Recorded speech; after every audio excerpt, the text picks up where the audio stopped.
वैदिक काल में 20-22 ऐसी विदुषी महिलाएं हुई हैं जिन्होंने बकायदा वेदों पर व्याख्यान किया है, वेदों पर शास्त्रार्थ किया है। वो शास्त्रार्थ याज्ञवल्क्य का गार्गी के साथ हो या संध्या का ऋषि मेधा ऋषि के साथ शास्त्रार्थ हो। चलिए, सबसे प्रख्यात शास्त्रार्थ किनका है? आचार्य शंकर और मंडन मिश्र का। उस शास्त्रार्थ में जो मुख्य न्यायाधीश है वो कौन है?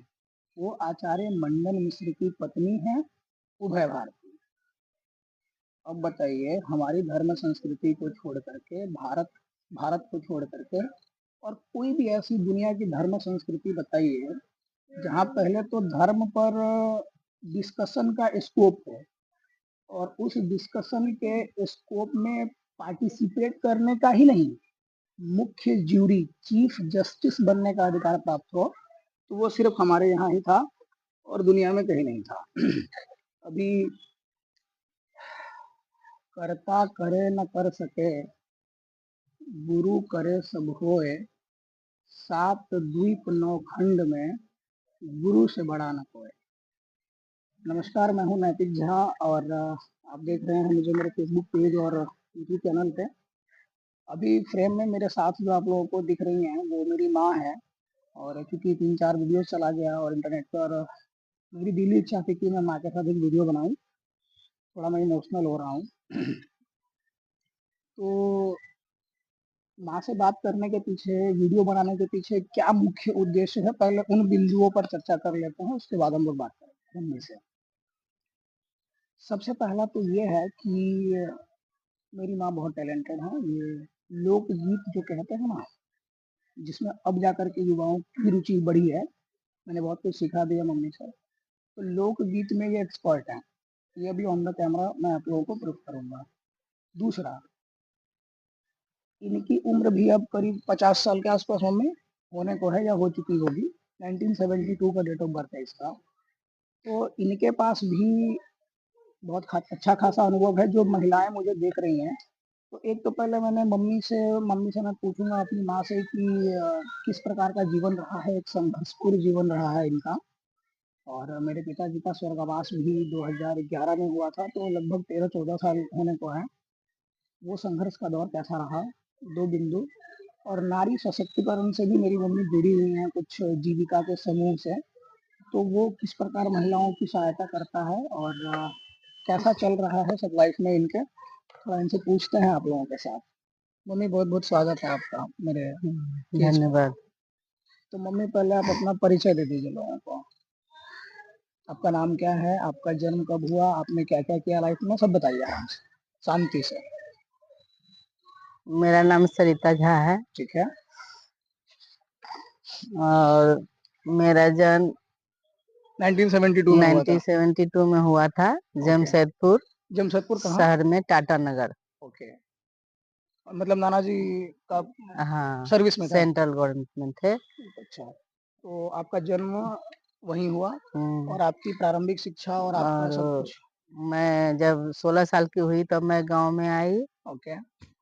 उसके बाद 2 साल हमने यहाँ क्लास की। हम्म। उसके बाद मेरा शादी हुआ। ठीक है। उसके बाद 89 में मेरा शादी हुआ।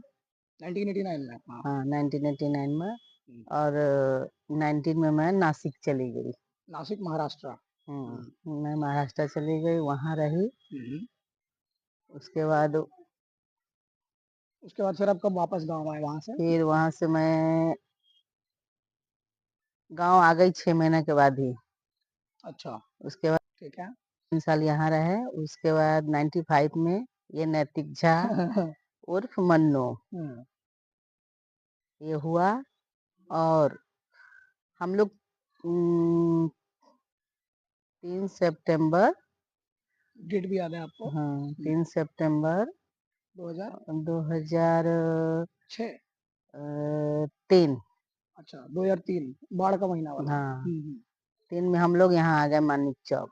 ठीक है। वहाँ रहने लगे। रहते रहते 11 में हमारे मेरे पिताजी का स्वर्गवास हो गया। स्वर्गवास हो गया। तब से मैं यहीं हूँ, मानिक चौक में है आप? मानिक चौक में ही हूँ। तो जिस समय मेरे पिताजी थे उस समय का सिनेरियो कुछ अलग था और पापा को एक्सपायर हुए बहुत दिन हो गए हैं, 14 साल हो गए हैं। तो ये 14 साल का मैं अनुभव मैं मम्मी से पूछूँगा कि कैसा अनुभव रहा मम्मी? बहुत गलत, बहुत कठिन, संघर्षपूर्ण रहा, संघर्षपूर्ण हर विषय में, हर सब्जेक्ट में, आर्थिक, सामाजिक। दैनिक, सामाजिक, हर तरह से बहुत संघर्ष किए। हुँ, हुँ। संघर्ष करते-करते अभी हम लोग 24 में पहुँचे हुए हैं। और मेरी माँ को आप लोग मेरे साथ बैठ के देख रहे हाँ। हैं इंटरनेट पे।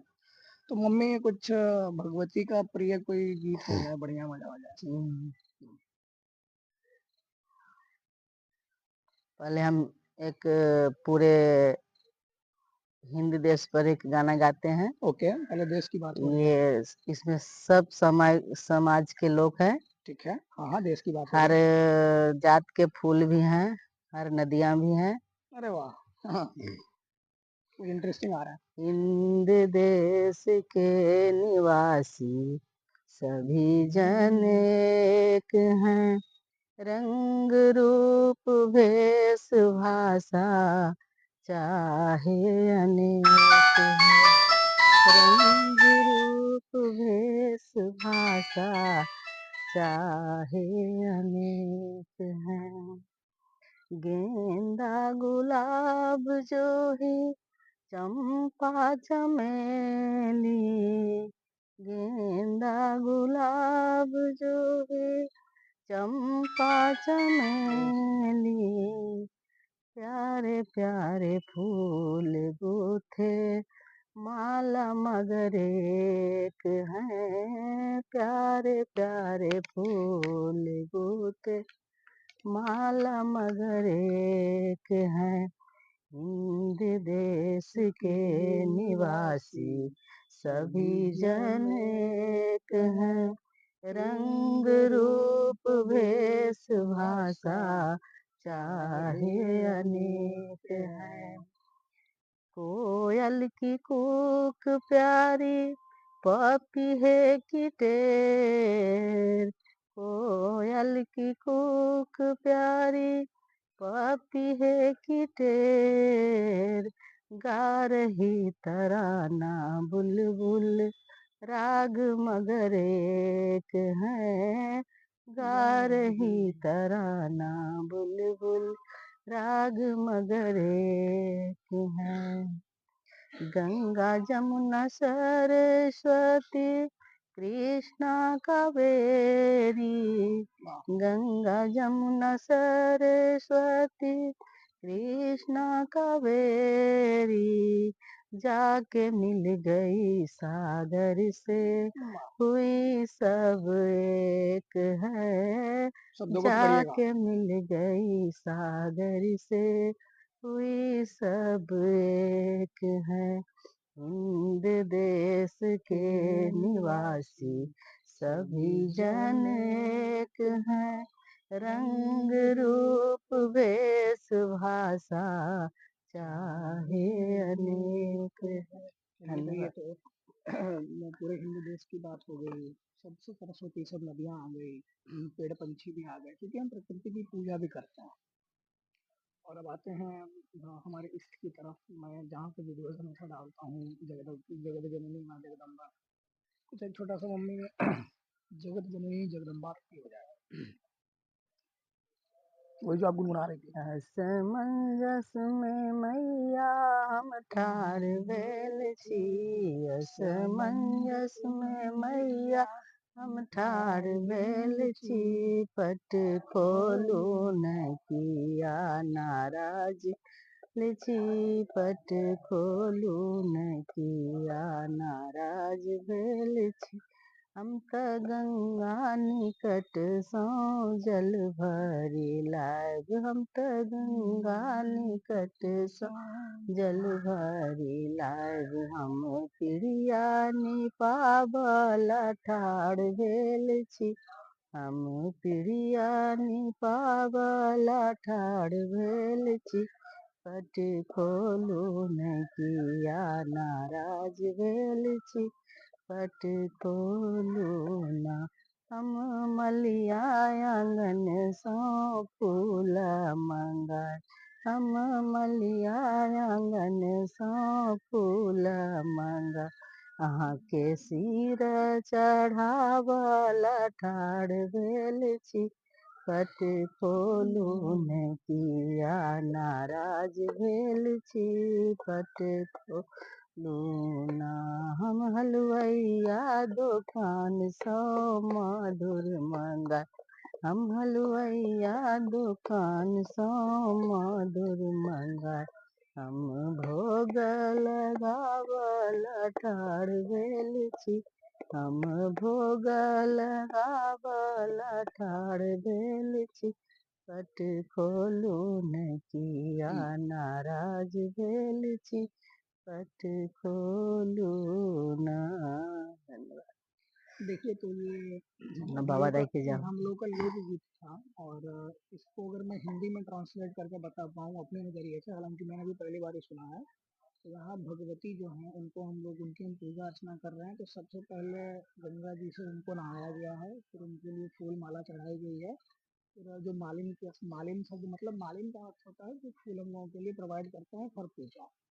तो मालिन के थ्रू उनको फूल चढ़ा दिए। अब उसके बाद नैवेद्य भी उनको चढ़ा दिया है। तो ये इस तरीके से जो है सो मम्मी के पास गानों का भंडार है। अब मैं क्या करूँगा, बस मम्मी को इंट्रोड्यूस करना था, इसलिए मैंने आप सबके सामने माँ को लाया है। और ख़त्म करता हूँ एक छोटे से इंसिडेंट के साथ। उसके बाद मेरे साथ क्या हुआ। देखिए हमारे इंडियन कल्चर में क्या है, हमारे इंडियन कल्चर में कन्वोकेशन जो है, कन्वोकेशन शब्द जो है उसको हिंदी में कहते हैं दीक्षांत।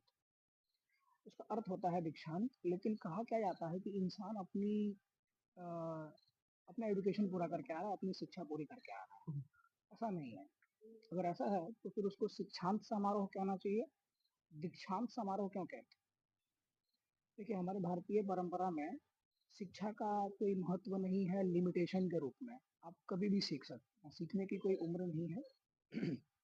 जो शिक्षा है वो शिक्षा आपके मस्तिष्क को, आपके मानसिक शक्ति को बढ़ाता है।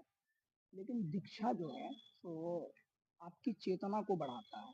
इसीलिए हमारे भारतीय परंपरा में दीक्षांत का बहुत महत्व है। अब ये मैं क्यों बोल रहा हूँ, मैं बता देता हूँ। तो लास्ट दीपावली के दिन मैंने अपनी मम्मी को अपना गुरु भी बनाया है, और ये बहुत सारे लोग जानते भी हैं। जिसको लेकर के मैं बहुत नेगेटिव था। मैंने बहुत कुछ जो मुझे नहीं करना चाहिए था मैंने वो भी किया।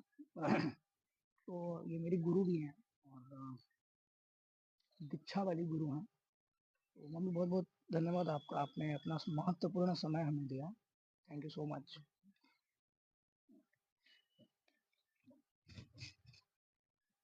13 मिनट